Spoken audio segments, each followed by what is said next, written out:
आप पोर्ट की रेंज को भी सिलेक्ट कर सकते हैं। मान लो कि मैं एन मैप करूँ -p के बाद अगर मैंने 80 पोर्ट किया है, और तो मुझे कोई दूसरे भी पोर्ट अगर करने हैं 80 के बाद 443 मैं ले लेता हूँ, फिर मैं ले लेता हूँ 139 ले लेता हूँ। ऐसे बहुत सारे ऐसे पोर्ट है, मैं 3 लिखता हूँ, आप कोई भी लिख सकते हो। और साथ ही साथ मैं कोई रेंज की बात तो चलो दूसरे पोर्ट में करते हैं, लेकिन अभी के लिए इस कमांड पे मैं ORG पुट कर देता हूँ और स्कैन करता हूँ, तो 3 पोर्ट के रिगार्डिंग जो डिटेल होगी ना वो मेरे सामने आएगी। जैसे मैंने सिंगल पोर्ट पे किया था वैसे अभी 3 पोर्ट पे आएगी। फास्ट स्कैन तो पता चल गया। अब रेंज के बारे में अगर बात करें तो पोर्ट जो है, अगर मैं 82 या फिर लेऊं कि भाई 1 to 100, या फिर मैं लेता हूं 142 to 200 और फिर मैं स्कैन करता हूं, तो ये जो पोर्ट की रेंज है वो पोर्ट की रेंज पे अगर डिटेल हुई तो वो आपके स्क्रीन के सामने आएगी। बाकी कैसे होगा, all 59 ports on scanme.org are filter, मतलब मैंने जो रेंज दी है ना वो 59 पोर्ट्स की रेंज दी है और सारी की सारी जो है वो फिल्टर्ड है। अगर मैं दूसरे तरीके से भी देखूं, अगर आपको ओपन पोर्ट्स के चाहिए तो मैं शुरुआत के 100 पोर्ट्स पे ही जाता हूं, nmap-p जो है, और साथ ही साथ मैं लिखता हूं 80 से शुरुआत करता हूं और मैं 200 तक जाता हूं, ठीक है ना। और मैं जो डोमेन नेम है या आईपी एड्रेस है वो मैं पुट कर देता हूं।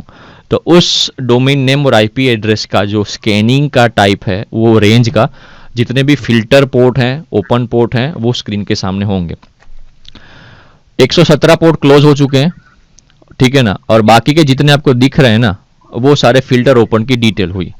सो कहने का मतलब ये बाय डिफॉल्ट 1000 पोर्ट स्कैन करता है। आप 100 पोर्ट तक ला सकते हो, पोर्ट की रेंज को स्पेसिफाई कर सकते हो, स्पेसिफिक पोर्ट के स्कैन कर सकते हो, सर्विस के वर्जन निकाल सकते हो, ठीक है। ओपन पोर्ट फिल्टर पोर्ट क्या है उसकी रिगार्डिंग नॉलेज आपको मिला कि भाई hidden behind the firewall means filter port, आपको इतना याद रखना है। सो ये था nmap के कॉमन कमांड्स जो यूज होते हैं। आपको पिंग स्कैन भी करना आ गया, ठीक है। नल स्कैन भी होता है। मान लो अगर मैं nmap-h पे जाऊं, सो नल स्कैन कहाँ पे मैं आपको बताता हूँ। यहाँ पे स्कैनिंग टेक्निक्स में नल स्कैन है, ठीक है ना, और पोर्ट स्कैन तो आपको पता ही चल गया। सो नल स्कैन भी है, nmap-sn scanme.nmap.org, ये आईपी एड्रेस भी है। लेकिन कहने का मतलब आप सिर्फ एक कमांड यूज नहीं कर सकते, आप multiple command use multiple flag use कर सकते हैं एक कमांड के अंदर ही। जैसे -sn यूज किया, -o, -p, ठीक है ना, ये सर्विस वर्जन, ये सारे कमांड एक साथ पुट करके पोर्ट की रेंज स्पेसिफाई कर देते हैं। तो ज्यादातर हैकर लोग क्या होते हैं, हैकर की कम्युनिटी वाले पर्सन्स के एक ही कमांड पे मल्टीपल जो भी उनकी जो बेसिक डिटेक्शन टेक्निक्स है वो कमांड का एक अलग से अपनी स्क्रिप्ट बना के रखते हैं। सबका अलग अलग यूनिकनेस होता है। कैसे एग्जांपल में बता देता हूँ।